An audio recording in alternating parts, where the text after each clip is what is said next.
I think many of us long to see that wonderful and golden label where we will see made in Africa, not made anywhere else in the world.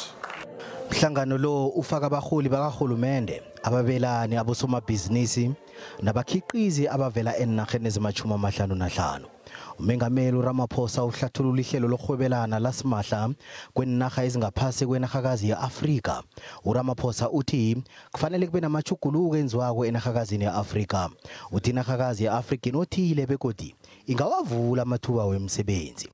We can no longer have a situation where the resources of Africa provide employment and add value in other economies, while so many of our people live in poverty and conditions of underemployment. Uthi ngokwana iCovid-19 isivula amehlo bona sizijamele siyinarhakazi yeAfrika.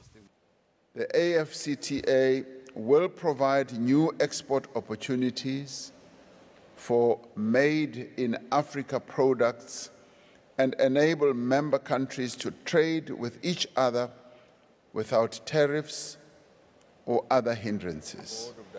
Umhlangano lo uzokuraka iveke yonke.